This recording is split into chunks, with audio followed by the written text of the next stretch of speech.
자, 할렐루야. 주일 지나고 살간 잘 지내셨죠? 독감 그 어, 예방을 위해서 오늘까지는 그냥 온라인으로 수요 예배를 드리도록 그렇게 하겠습니다.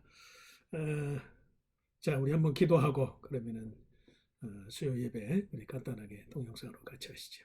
전능하신 하나님 감사합니다. 주일 지나고 사흘간 주일 건강하게 지켜주시고 또 오늘 수요일 저녁 형편은 고르지 않지만 중심을 보시는 하나님 앞에 우리가 마음을 다해서 이 시간 온라인으로라도 예배에 함께합니다.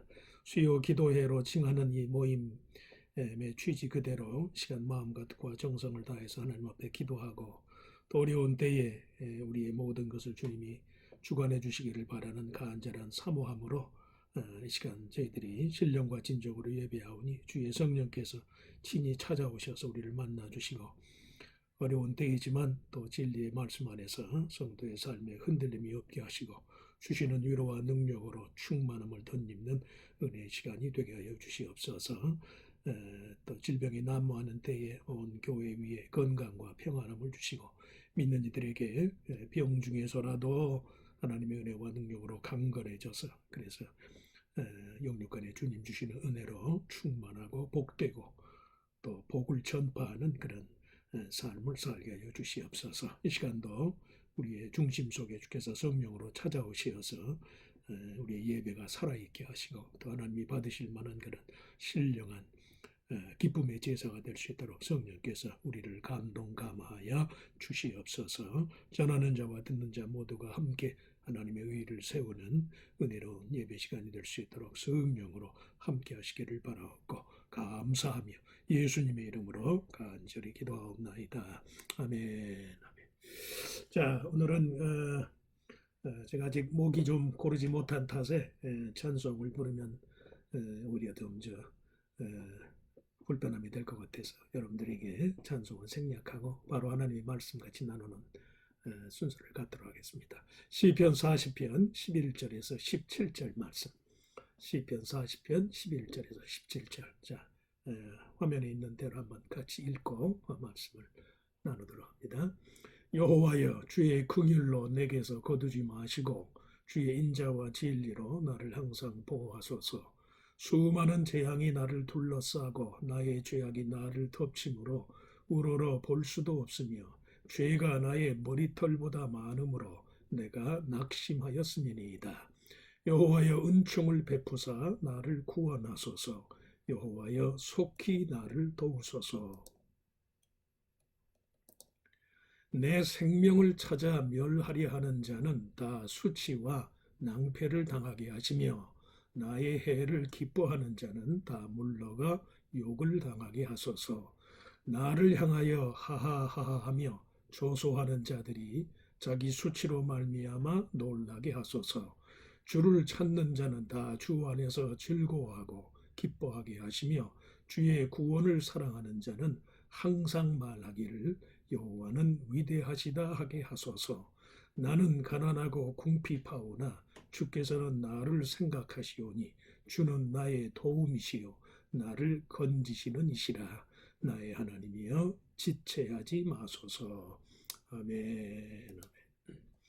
자, 시편 40편 11절에서 17절 말씀을 가지고 주를 찾는 자 맨 마지막 16절에 주를 찾는 자라는 제목으로 잠깐 은혜를 나누고자 합니다. 같이 한번 16절 말씀을 다시 한번 같이 읽어보실까요?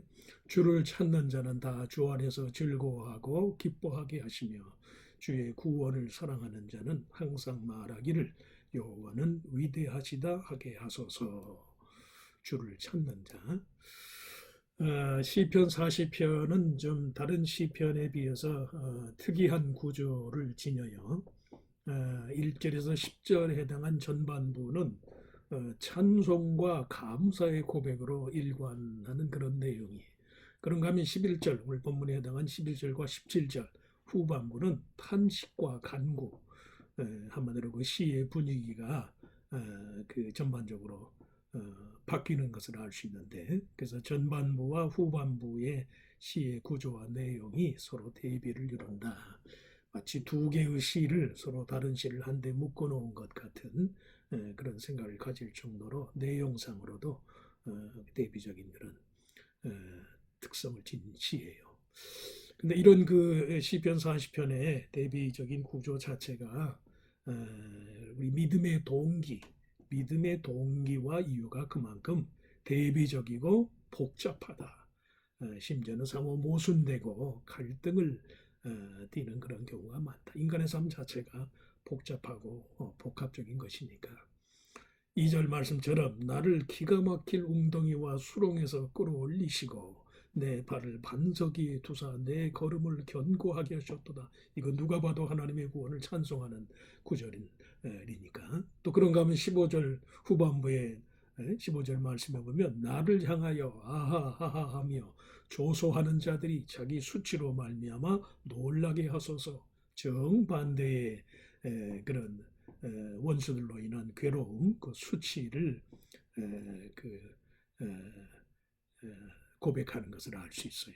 그만큼 시의 내용이 이렇게 대비적인 것만큼 믿음 생활 자체가 그야말로 안팎으로 서로 대비되고 복잡한 구조를 띌 때가 많다는 말씀입니다. 시편 40편 내에서 이런 두 가지의 상반된 인생의 체험이 그럼에도 불구하고 하나님을 찬양하는 찬송과 간구로 융화된 것처럼 우리의 믿음 생활도 인생의 다양하고 복잡한 면들을 거치면서 그럼에도 불구하고 전능하신 하나님이 온전케 하는 구원의 능력을 갈망하는 것으로 새로워지고 충만해져야 한다.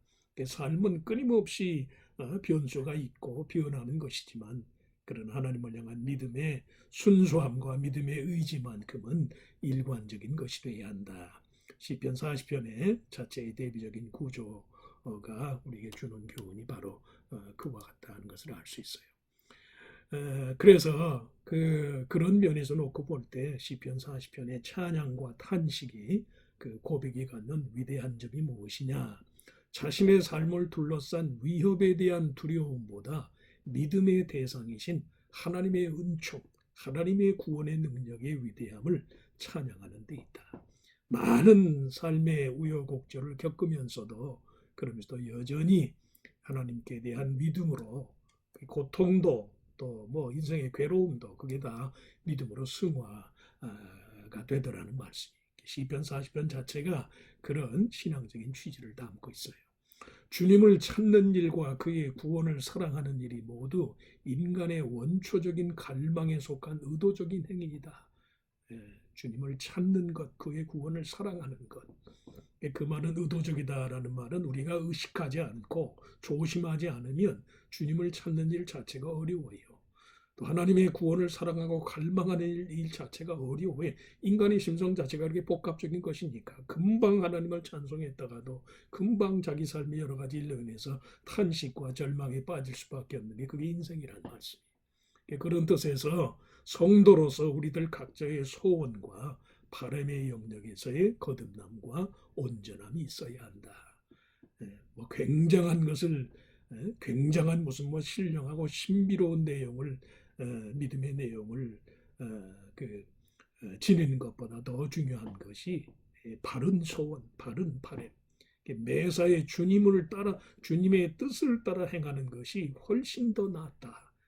별의별 삶의 변수를 우리가 경험하면서도 그런 식의 마음의 단정, 마음의 결심을 통해서만 신앙인으로서의 순수함, 믿음의 원초적인 특성을 유지할 수 있다.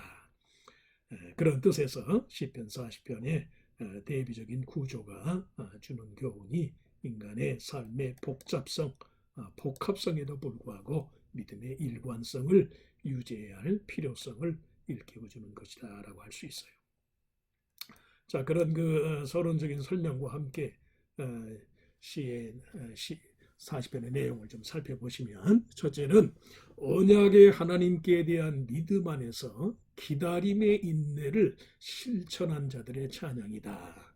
시편 40편은 무엇보다도 언약의 하나님께 대한 믿음 안에서 기다림의 인내를 실천한 자들의 찬양이다. 1절의 말씀에 같이 한번 다시 읽어보시죠. 내가 여호와를 기다리고 기다렸더니 귀를 기울이사 나의 부르짖음을 들으셨도다.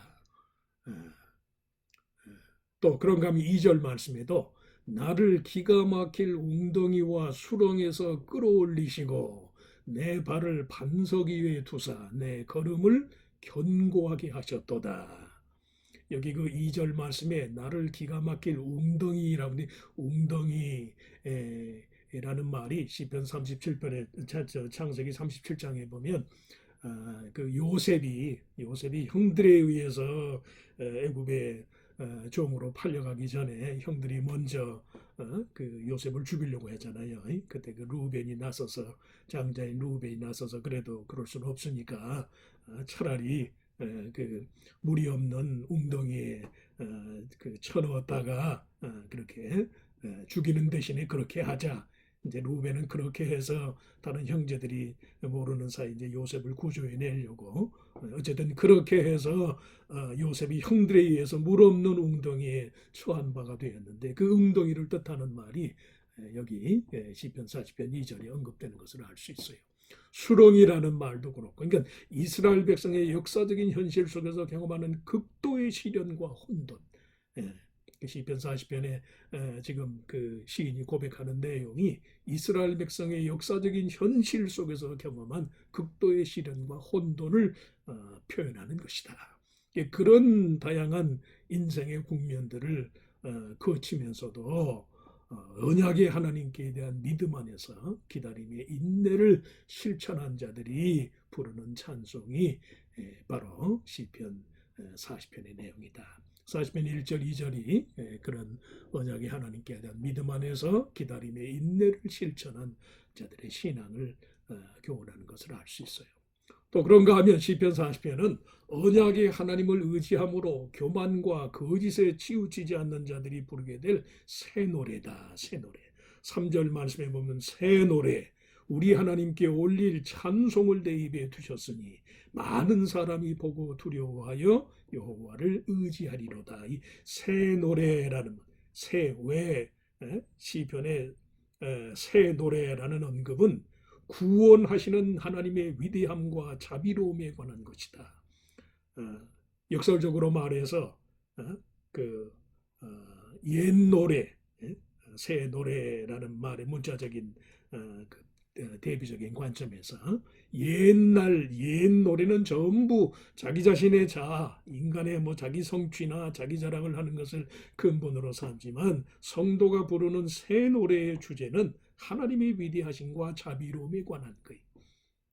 그것이 언약의 하나님을 의지함으로 교만과 거짓에 치우치지 않는 자들이 부르게 될 노래, 인생의 삶의 노래가 새로운 노래, 하나님이 주신 노래, 하나님의 은혜를 찬양하는 노래. 시편 96편 1절 2절 말씀을 같이 한번 읽어보실까요? 새 노래로 여호와께 노래하라. 온 땅이여 여호와께 노래할지어다. 여호와께 노래하여 그 이름을 송축하며 그 구원을 날마다 선포할지어다. 대표적으로 한 군데 말씀만 적어놓았지만 시편에서 자주 언급되는 새 노래라는 말이 갖는 의미가 바로 거기 있어요. 인간이 옛날 구습에 속한 생각으로 부르는 지금도 마찬가지고 세상적인 노래는 어때요? 찬송가와 이 세상적인 노래의 차이는 세상의 세상적인 노래는 전부 인간의 경험, 인간의 사랑, 인간의 아픔, 인간의 무슨 정, 인간의 무슨 한 원망 이런 것들을 주제로 삼지만 하나님을 찬송하는 새 노래는 그 노래의 주제와 동기 자체가 하나님 행하신 일을 찬양하는 게 새로운 노래예요. 성도가 부를 새로운 노래는 바로 하나님의 구원하시는 하나님, 그 하나님의 위대함과 자비로움을 찬양하는 노래여야 한다. 요한계시록 19장 1절 말씀해 보니까 이힐 우위에 내가 들으니 하늘에 허다한 무리에 큰 음성 같은 것이 있어 이르되 할렐루야 구원과 영광과 능력이 우리 하나님께 있도다. 이런 찬양을 장차 새하늘과 새 땅에 이루어질 때 어린 양의 보혈의 피로 구속받은 하나님의 백성들이 장차 부를 노래가 새 노래, 여호와를 찬양하는 하나님의 위대하심을 찬양하는 노래. 더 이상 인간의 자랑이나 인간의 사사로운 감정에 매이지 않는 이런 언약의 하나님을 의지함으로 교만과 거짓에 치우치지 않는 자들이 부르게 될 위대한 하나님의 능력과 성품을 찬양하는 노래다. 또 그런가 하면 시편 40편은 형식적인 제사보다 마음에 새겨진 법을 추구하며 기뻐하는 자들이 부르는 찬양이다. 형식적인 제사보다 마음에 새겨진 하나님의 법을 기뻐하는 자들이 부르는 찬양. 특별히 이 말씀은 이스라엘 백성이 바벨론 포로 생활 그 포로기를 지나면서 눈에 보이는 그 가시적인 솔로몬 성전의 영광은 다 사라져 버렸으니까 바벨론 사람들에서 다 파괴를 당하고 눈에 보이는 성전의 위엄과 영광이 아니라 성도들의 마음에 새겨진 하나님의 법의 위대함, 하나님의 말씀의 효율성을 찬양하는 그런 찬송이어야 한다. 그런 마음가짐이어야 한다. 시편 40편 8절 말씀에 나의 하나님이여 내가 주의 뜻 행하기를 즐기오니 주의 법이 나의 심중에 있나이다 하였나이다. 눈에 보이는 예루살렘 성전이 바벨론 포로기 당시에 이미 사라지고 없어진 것처럼 우리가 때로는 믿음 생활하면서 내가 눈으로 보고 의지할 수 있는 대상이 호련간에 사라져버리고 없어질 때가 많아요. 눈에 보이는 것이 없어졌다고 그래서 신앙의 근본과 신앙의 토대가 사라지는 게 아니더라는 말씀이. 오히려 하나님의 말씀이 그 심중에 있는 사람은 눈에 보이는 현실이 아무리 절망적이고 암담한 것이라 할지라도 그 속에서 말 그대로 하나님의 위대하심만을 기억하는 새로운 노래, 새로운 찬송이 그 입에서 떠나지 않는다는 말씀입니다. 형식적인 제사보다 마음에 새겨진 하나님의 법을 기뻐하고 즐거워하는 자들이 부르는 찬송이 시편 40편이다. 또 그런가 하면 여호와의 성실하심과 구원함을 찬양하는 노래다.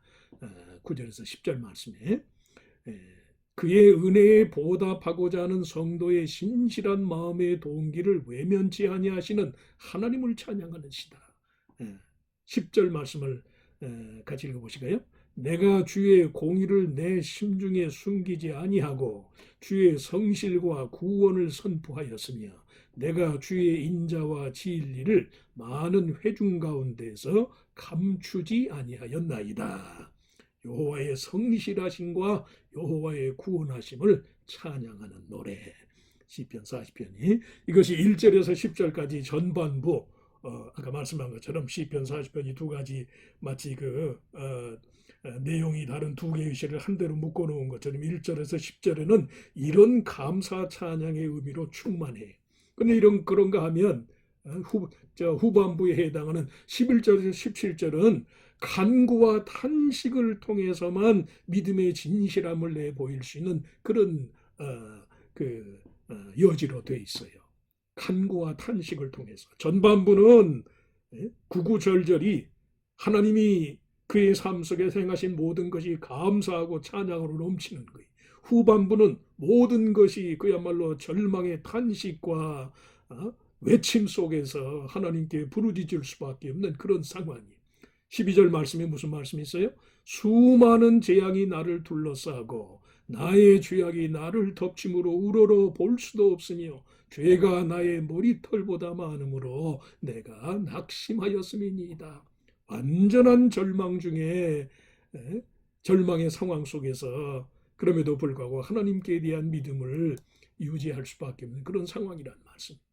재앙과도 같은 삶의 물리적인 위협, 마음의 절망과 탄식을 초래하는 죄로 인한 심리적인 위협, 환경적으로 심리적으로 전부 자기 삶이 위협에 노출되어 있는 그런 처지. 그런 처지 가운데서도 시인이 정직하게 하나님의 위대함을 찬송하고 그 하나님께 의지하고 간구하는 내용이 시편 40편 후반부의 내용이에요. 11절 13절 말씀까지가 주로 그렇게 되어 있는데 물리적인 위협, 심리적인 위협보다도 그게 뭐든지 간에 그것을 능가하고 그것을 제거하는 하나님의 구원의 은총과 능력을 찬송하고자 하는 찬양의 의지가 더 강하다. 오늘 말씀뿐만이 아니지만 특별히 우리가 읽은 시편 40편 후반부에 절망의 탄식이 주는 교훈이 바로 그것이란 말씀이에요. 환경적으로나 심정적으로나 많은 위협의 여지들이 있는 거예요.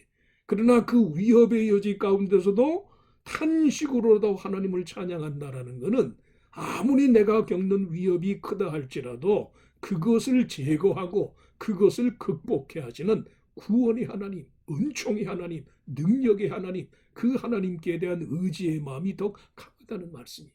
13절 말씀에 여호와여 은총을 베푸사 나를 구원하소서, 여호와여 속히 나를 도우소서. 심지어는 원수들에 대한 보응까지도 하나님의 주권을 의지해요.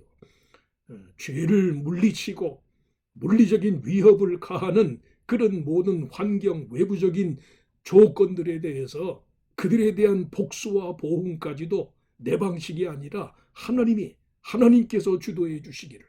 14절 15절 말씀을 같이 한번 읽어보시게요.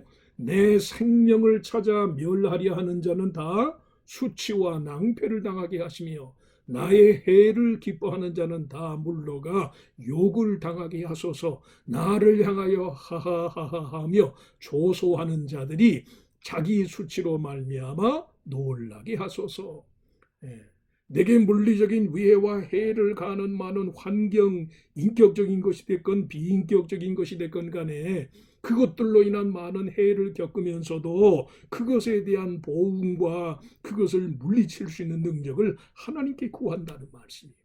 그래서 사실은 이런 원수에 대한 보응과 복수를 하나님에게서 구하는 것이 구약 성경의 여호와 신앙의 정수예요. 왜? 하나님은 그 백성의 원한을 갚아주시는 분이니까.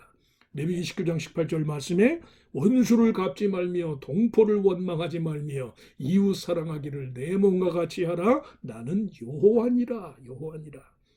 하나님께서, 존재의 근본이 되신 하나님께서 그를 믿고 의지하는 자들의 삶 속에서 또한 존재의 근본이 되어주셔서 그들의 모든 삶의 이치를 하나님의 뜻대로 갚아주시겠다는 말씀이에요.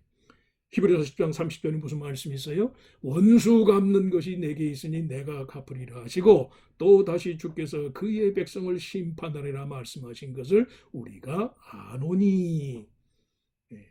정말로 하나님이 홀로 하나이시고 정말로 하나님이 만물의 주관자이시고 정말로 하나님이 내 삶의 존재의 근본이 되시는 분이라면 내 삶 속에서 보응과 복수의 원리까지도 하나님께 대한 믿음과 하나님의 주권에 맡길 수 있는 삶을 살아야 한다는 말씀입니다. 그것이 정말로 여호와 신앙, 정말 하나님이 나의 언약의 주인이시다라는 그 여호와 신앙의 정수라는 말씀이에요. 재앙과 같은 삶의 물리적인 위협, 마음의 절망과 탄식을 초래하는 그런 심리적인 위협으로서 위협에 노출되어 있는 그런 처지 가운데도 정직하게 하나님을 의지하는 정직한 자기 고백의 위대함을 우리가 엿볼 수 있다. 또 그런가 하면 온갖 삶의 위협과 두려움을 다만 하나님을 찾고 그의 구원을 갈망하는 기회가 되도록 하는 자들의 노래다. 시편 후반부에 탄식의 기도, 탄식의 노래를 통해서도 역설적으로 그런 삶의 위협과 두려움까지도 하나님을 찾는 기회가 되도록 하기 위한 그런 믿음의 갈망, 일관된 믿음의 갈망의 의지를 엿볼 수 있다는 말씀이에요. 탄식보다는 그로 인한 구원자 하나님께 대한 믿음, 그리고 그의 구원의 능력에 대한 이해와 깨달음을 삶의 목적으로 삼는다.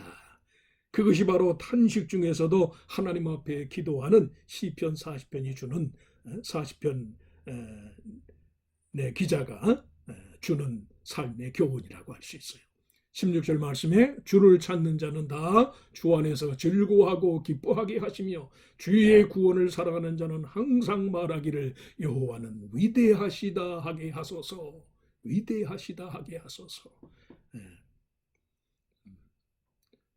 여기 16절에 얼른 이 말씀만 놓고 보면 마치 이런 신앙 고백과 이런 찬송을 드리는 자의 삶의 상황이 감사로 충만하고 좋은 일만 저에게 있으니까 주를 찾는 것이고 주의 구원을 사랑하는 것이라고 그렇게 단순하게 상상할 수 있을는지 모르지만 지금 말씀한 것처럼 이건 철저한 탄식 속에서 탄식할 수밖에 없는 그런 삶의 위해 요소가 가득한 그런 가운데서 그럼에도 불구하고 하나님을 의지하였더니 하나님이 그 삶의 위협까지도 하나님의 구원의 능력을 찬송하고 하나님의 위대하심을 깨닫는 그런 기회가 되도록 해주신 그런 하나님의 역사에 따른 거예요. 탄식과 괴로움에 대한 고백이 오히려 삶의 종말론적인 승리와 기쁨의 가치를 더 높여준다. 주를 찾는 자는 다 주 안에서 즐거워하고 기뻐하게 하시며, 이 말씀은 종말론적으로 그렇게 될 거란 말씀이. 지금 당장은 아니라 할지라도 결국은 그렇게 될 것이다, 그런 뜻이. 주의 구원을 사랑하는 자는 항상 말하기를 여호와는 위대하시다 하게 하소서. 이 말씀도 당장에는 그 효과가 나타나지 않을지 모르지만 결국은 하나님의 구원을 사모하는 자, 구원자 하나님을 사랑하는 자는 결국은 여호와가 위대하신 분이로구나, 그렇게 고백하게 될 것이다. 종말론적인 승리를 의미하는 것이다. 인생의 시련과 역경 속에서 앞에서 말씀한 것처럼 다양한 삶의 변화무쌍한 그런 계기들이 있지만, 그런 인생의 다양한 시련과 역경 속에서도 일관되게 주를 찾고 또 찾는 자는 반드시 주님 안에서 즐거워하게 될 것이고, 종말론적으로 궁극적으로 주의 구원하심을 바라고 그를 정말로 자기 삶의 구원자로 모신 자는 반드시 위대한 주님의 구원의 능력을 찬양하게 될 것이다. 그게 근본적인 종말론적인 인생의 원리다. 믿는 자의 삶의 원리다. 그런데서 아까 말씀한 것처럼 주님을 찾는 일과 그의 구원을 사랑하는 일이 인간의 원초적인 갈망에 속한 행동이고 의도적인 행위예요. 의도적인 행위. 의도하지 않고 조심하지 않으면 하나님을 찾을 수 없게 만드는 여지들이 많아요. 하나님의 구원하시는 하나님을 사랑하는 그 사랑을 변질케 만들고 무익하고 무효한 것처럼 여기도록 하는 요인들이 많은 거예요. 그러니까 조심하고 결심하고 계획을 세우고 뜻을 세우고 하나님을 찾고 하나님을 사랑하고자 하는 것이란 말씀이에요. 이런 사람들의 믿음, 이런 사람들의 믿음의 동기를 가리켜서 온갖 삶의 위협과 두려움을 하나님을 찾고 그의 구원을 새롭게 갈망하는 기회가 되도록 하는 사람들이다. 역설적인 그런 믿음의 능력의 소유자들이다. 그렇게 부를 수 있는 거죠. 언제가 말씀했지만 신앙은, 믿음 생활은 뭐 믿음이 성숙하고 약할 성숙하지 못하고 약할 때는 그냥 외부적인 자극이 주어지면 그 자극만큼 움츠려들고 퇴보하는 것이 그게 대개의 경우라고 할 수 있지만, 그러나 정말 그 믿음이 살아있고 참 하나님의 생명으로서의 그 믿음이 구속에 있으면 물리적이고 무슨 그게 심적인 것이건 물리적인 것이건 간에 위협과 해로움이 다가올수록 그것이 누르는 힘이 크면 클수록 또 그것을 역설적으로 되튕겨 나오는 힘이 강한 것이 그게 믿음이에요. 역설적인 믿음이에요. 역설적인 믿음.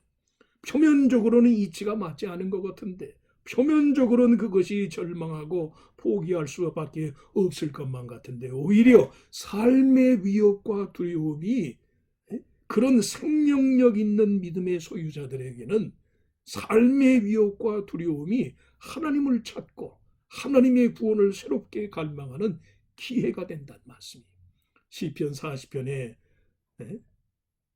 전반부에는 감사 찬송으로 일관하고 후반부에는 탄식과 절망 속에서 하나님을 찾는 내용인데, 그 절망과 탄식 속에서 하나님을 찾는 그 시편 40편 후반부, 오늘 본문에 해당한 후반부의 내용이 주는 교훈이 바로 거기 있어요. 삶의 위협과 두려움을 다함은 하나님을 찾고 그의 구원을 새롭게 갈망하는 기회가 되도록 하는 그런 사람들, 그런 성도들이 부르는 노래가 시편 40편의 내용이다. 마지막 세 번째로 인생 자체의 온갖 대비와 모순을 마음에 새겨진 하나님의 법에 대한 전적인 순종의 의지로 극복하고자 하는 순종의 진실성의 표현이다. 순종의 진실성의 표현이다.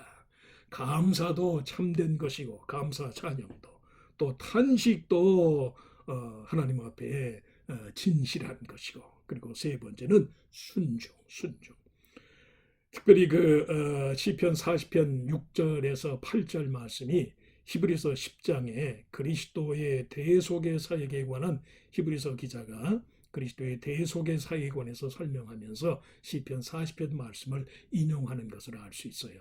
히브리서 10장 10절 말씀에 보니까 이 뜻을 따라 예수 그리스도의 몸을 단번에 들으심으로 말미암아 우리가 거룩함을 얻었노라 하는 말씀이 나오는데 그리스도의 대속 사역 역시도 하나님 아버지의 뜻에 대한 전적인 순종의 차원에서 이루어졌기 때문에 그래서 10장 9절 말씀해 보니까 그 후에 말씀하시기를 보시옵소서 내가 하나님의 뜻을 행하러 왔나이다 하셨으니 그 첫째 것을 폐하심은 둘째 것을 세우려 하심이라. 그리스도의 몸으로 이룩한 은혜로 말미암은 인간의 모든 죄 사함의 은혜. 특별히 그 시편 40편의 찬양의 주체에 대한 일관된 1인칭 단수형 묘사 이스라엘 백성 전체를 대리해서 여호와의 백성 전체를 대하여 부르는 왕의 찬가와 같은 형식으로 시편 40편이 기록이 되어 있는데 그 말은 왕처럼 존귀 여김을 받을 자의 믿음의 특성이 무엇이냐?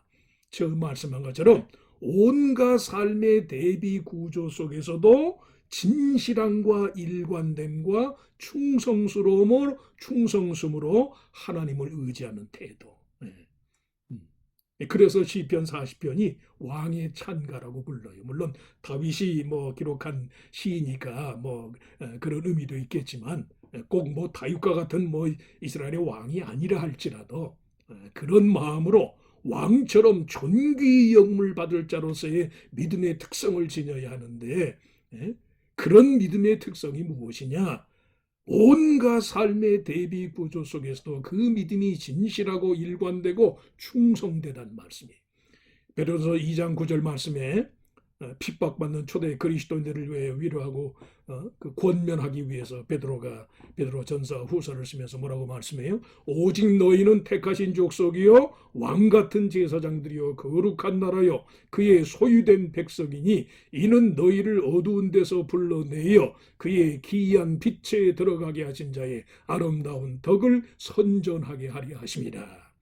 말씀한 것처럼 베드로 전서는 로마의 치하에서 핍박받던 초대 그리스도인들에 대한 대표적인 위로와 격려의 말씀이니까 베드로 사도는 그 편지를 기록하면서 그 당시 신앙 때문에 생명의 위협을 받는 모든 그리스도인들을 왕처럼 택하신 족속 왕같은 제사장 거룩한 나라 하나님의 소유된 백성이라고 칭하면서 그런 왕같은 제사장으로서의 믿음을 유지하기 위해서 그 믿음의 진실함과 삶의 별의별 우여곡절 속에서도 믿음의 진실함과 일관됨과 충성스러움을 간직할 것을 촉구했다라는 말씀이에요. 그런 뜻에서 오늘 말씀에 시편 40편 후반부에 절망의 탄식 속에서도 자신의 마음에 새겨진 하나님의 법에 따라 올바른 순종을 통해서 왕처럼 존귀한 자의 명성을 얻게 되기를 희망한 것을 알 수 있어요. 시편 40편 7절 말씀에 그때 내가 말하기를 내가 왔나이다 나를 가리켜 기록한 것이 두루마리 책에 있나이다. 자신의 모든 믿음의 삶의 행적이 하나님의 말씀 그대로를 반영한 것이었다는 것을 증명하는 거죠. 그런 말씀의 생활화와 하나님의 말씀에 대한 내면의 감동, 감화, 일체감 그런 마음으로 하나님께 대한 믿음의 일관성과 충성심을 나타내 보일 때 그런 자들의 믿음을 가리켜서 시편 40편을 흔히 왕의 찬가라고 칭하는 것처럼 그런 식의 신앙 고백과 그런 식의 찬송을 하나님께 드릴 수 있는 사람이야말로 정말 하나님 보시기에 왕처럼 존귀한 자일 것이다. 베드로 사도가 말한 것처럼 택하신 족속이고 왕같은 제사장이고 거룩한 나라고 그의 소유된 백성이 될 것이다. 어두운 데서 불러내어 그의 기이한 빛에 들어가게 하신 자, 하나님의 아름다운 덕을 선전하도록 지음받은 자일 것이다. 이런 자기 자신에 대한 차화상과 하나님의 인정이 가능하다는 말씀이에요.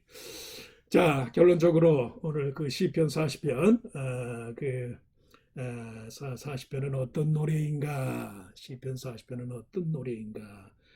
대략 그 의미를 좀 살펴봤는데 그걸 토대로 해서 성도는 과연 이 땅에 살면서 어떤 노래를 불러야 할까? 어떤 노래를 불러야 할까?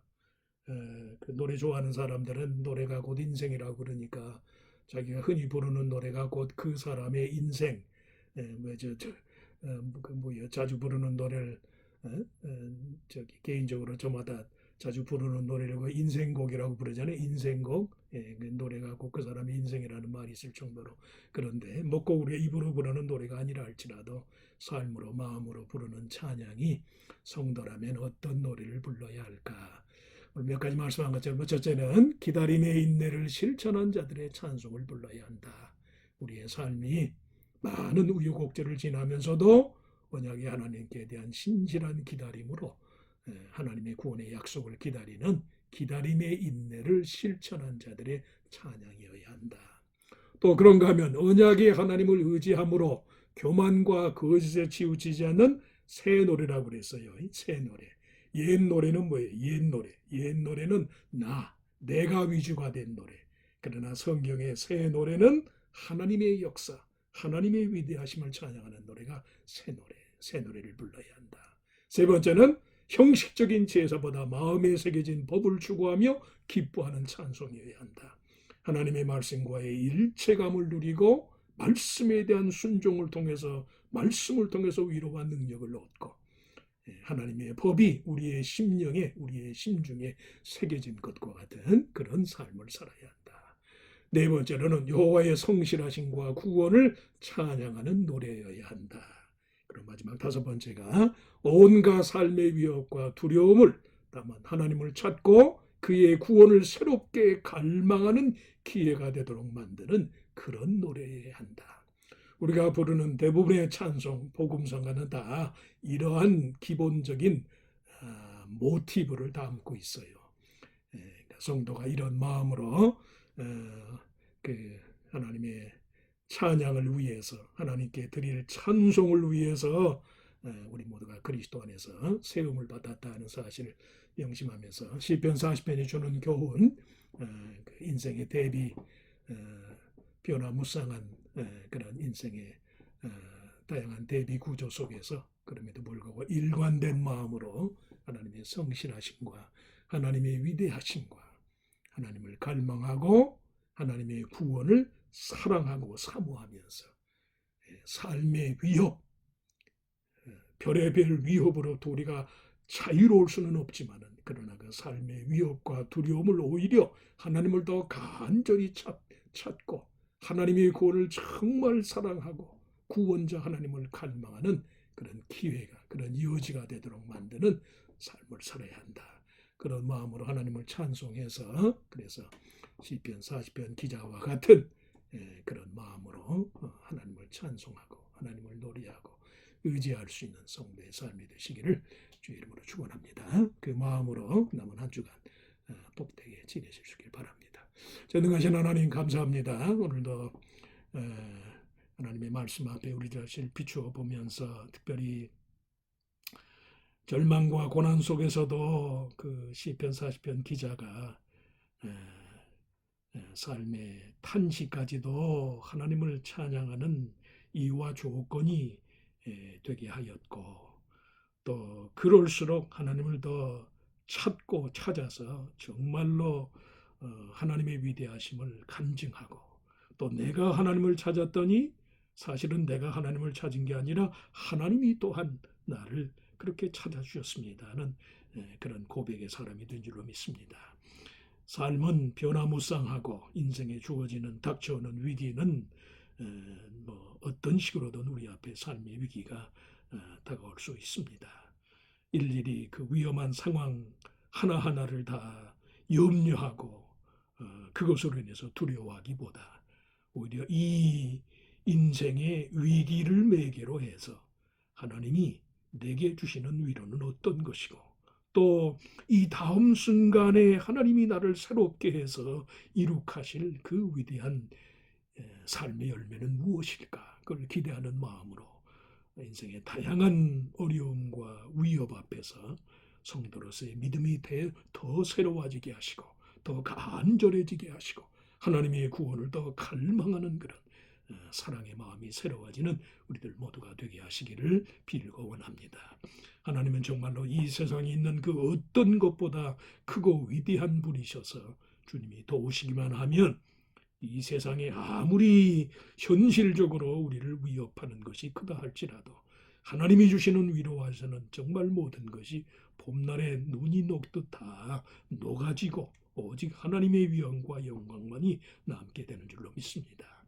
우리의 믿음이 진실해서 그래서 어려운 때에 정말 더 하나님의 마음에 합한 그런 믿음의 소유자들이 다 되게 하시기를 빌곤합니다. 여러 가지 면에서 어렵고 힘든 시기를 저희들이 살아갑니다. 이럴수록 우리의 심령을 주님이 바르게 하시고 충만케 하여 주시어서 정말 주변이 어둡을수록 새벽 별의 광채가 더 빛나는 것처럼 어려움 가운데 우리의 믿음의 진실함이 하나님께 인정받게 하시고 우리 스스로에게 분명한 증거가 돼서 하나님의 뜻을 구하고 하나님을 찾고 간절히 찾는 자들에게 하나님이 반드시 만나주시고 여호와의 위대하심을 내게 드러내실 줄을 믿습니다. 그런 마음으로 주님을 신뢰해서 정말 우리의 바라는 모든 믿음의 소원과 간구의 제목이 현실로 이루어지는 역사가 있게 하여 주시옵소서.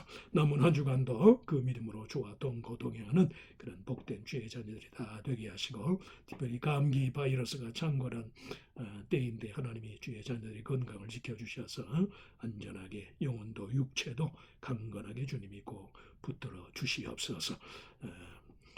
또 복된 시간 허락하여 주심을 감사하고 또 오늘 한날 이런저런 일로 쌓인 몸과 마음의 모든 피곤함을 이 저녁에 주님이 다 씻어주시옵고 주님의 은혜 안에서 저녁 단잠 잘 자고 내일 아침 새로운 날 새로운 해를 기쁨으로 맞이하는 주님의 자녀들이 다 되게 하여 주시옵소서. 믿사옵고 예수님의 이름으로 간절히 기도하옵나이다. 아멘. 하늘에 계신 우리 아버지여 이름이 거룩히 여김을 받으옵시며 나라의 마옵시며 뜻이 하늘에서 이루어진 것 같이 땅에서도 이루어지리이다.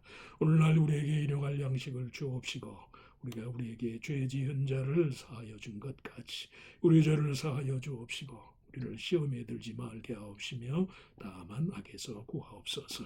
되게 나라와 권세와 영광이 아버지께 영원히 있사옵나이다. 아멘. 아멘. 아멘. 자, 감사합니다. 함께해 주셔서 감사하고 남은 주간 건강하게 지내시고 주일날 뵙도록 하겠습니다. 감사합니다.